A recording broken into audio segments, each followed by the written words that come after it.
नमस्कार। कुछ दिन पहले मैंने इसी नित्यम प्रेरणम चैनल पर हनुमान जी से सीखे जीवन प्रबंधन इस विषय पर वीडियो अपलोड की थी। उसमें चुटकी सेवा का उल्लेख किया था। तो चैनल के कुछ सब्सक्राइबर्स ने रिक्वेस्ट डाली थी कि वे चुटकी सेवा पर वीडियो देखना चाहते हैं। तो आज राम जी की कृपा से वही वीडियो लेकर आई हूँ। आशा है यह वीडियो आपको अवश्य ही पसंद आएगी। अयोध्या में प्रभु श्री राम जी का राज्याभिषेक होने के बाद हनुमान जी वहीं रहने लगे। उन्हें तो श्री राम जी की सेवा का जैसे नशा ही था। सच्चे सेवक को पता रहता है कि मेरे स्वामी को कब क्या चाहिए और कब क्या प्रिय लगेगा। श्री राम जी को जब भी कोई वस्तु चाहिए होती तो हनुमान जी पहले से ही वह वस्तु लेकर उपस्थित हो जाया करते। हनुमान जी की सेवा का परिणाम यह हुआ कि प्रभु के भाइयों भरत जी, लक्ष्मण जी और शत्रुघ्न जी को प्रभु श्री राम जी की कोई भी सेवा मिलना कठिन हो गया।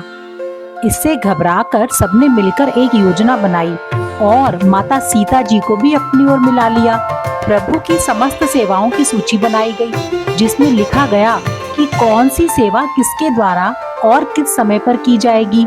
जब हनुमान जी प्रातःकाल सरयू स्नान करने गए, तब अवसर का लाभ उठाकर तीनों भाइयों ने सूची प्रभु श्री राम जी के सामने रख दी।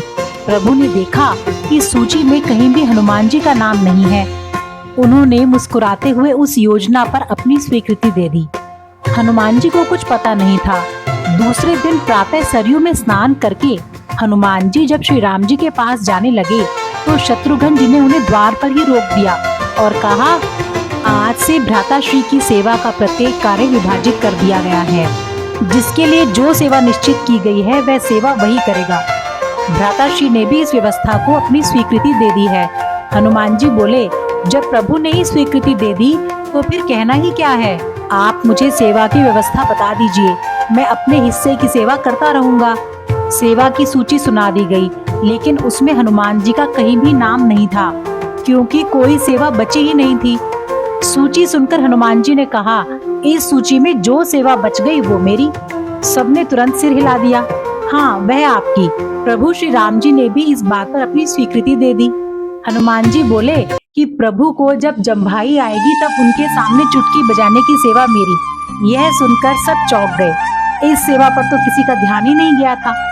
चुटकी सेवा के कारण हनुमान जी राजसभा में दिन भर श्री राम जी के चरणों के पास उनके मुख की ओर टकटकी लगाए बैठे रहे, क्योंकि जम्भाई आने का कोई समय तो है नहीं। अब जब रात्रि हुई, स्नान और भोजन करके जब प्रभु श्री राम जी अपने शयन कक्ष में विश्राम करने लगे तो हनुमान जी भी उनके पीछे पीछे चल दिए। अब द्वार पर सेविका ने रोक दिया, आप भीतर नहीं जा सकते। हनुमान जी वहां से हटकर राजभवन के ऊपर एक कंगूरे पर जाकर बैठ गए और लगे चुटकी बजाने।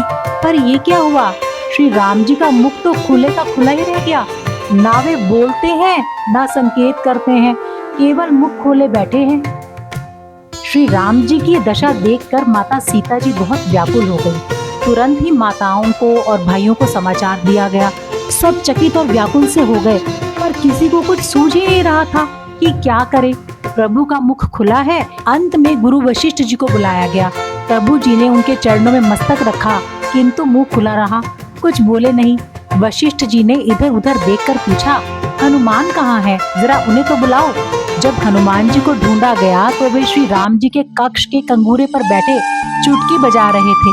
शरीर का रोम रोम रोमांचित था, मुख से गदगद स्वर में कीर्तन निकल रहा था, श्री राम जय जय राम। भाई शत्रुघ्न ने हनुमान जी से कहा, आपको गुरुदेव बुला रहे हैं।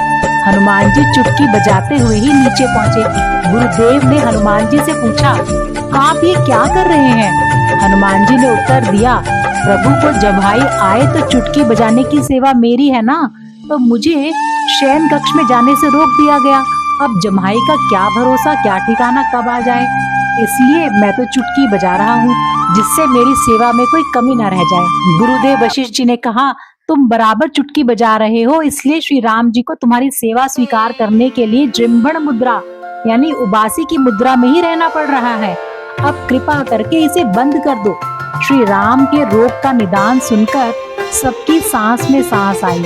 हनुमान जी ने चुटकी बजाना बंद कर दिया तो प्रभु ने अपना मुख भी बंद कर लिया। अब हनुमान जी हंसते हुए बोले, तो मैं यही प्रभु के सामने बैठूं? ताकि वे जहाँ जहाँ जाएं सदैव उनके मुख की ओर देखता हुआ साथ बना रहूं, क्योंकि प्रभु की जम्भाई का कोई निश्चित समय तो है नहीं। और उधर प्रभु श्री राम जी ने कनखियों से जानकी जी को देखकर कहा, और करो सेवा का विभाजन। हनुमान को मेरी सेवा से वंचित करने का फल देख लिया। अब ऐसी स्थिति समझकर गुरु वशिष्ठ जी ने बोला, हनुमान तुम ये सब रहने दो, तुम जैसे पहले सेवा करते थे वैसे ही करते रहो। अब भला गुरुदेव की व्यवस्था में कोई क्या कह सकता था, उनका आदेश तो सर्वोपरि है।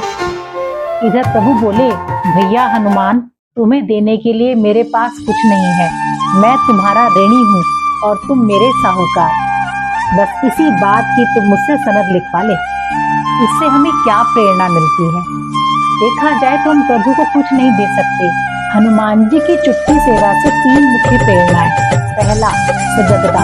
जब प्रभु श्री राम जी को उबासी आती है तो हनुमान जी तुरंत समझ जाते हैं कि प्रभु को सेवा की आवश्यकता है। सच्चा सेवक वह होता है जो बिना कहे, बिना इशारे सेवा का अवसर पहचान ले। दूसरा, सेवा बड़ी नहीं होती, भावना बड़ी होती है। यहाँ हनुमान जी ने कोई विशाल कार्य नहीं किया, बस प्रेम पूर्वक चुटकी ही तो बजाई, लेकिन प्रभु ने इसे अत्यंत प्रिय समझा। तो सेवा का मूल्य उसके आकार में नहीं, भावना में छुपा होता है। और तीसरा, सतत समर्पण। हनुमान जी का मन हर क्षण अपने प्रभु में लगा रहता है, इसलिए जैसे ही अवसर आता है वे तैयार हो जाते हैं। तो जो हर क्षण समर्पित रहता है वही हर समय उपयोगी बनता है। जय श्री राम।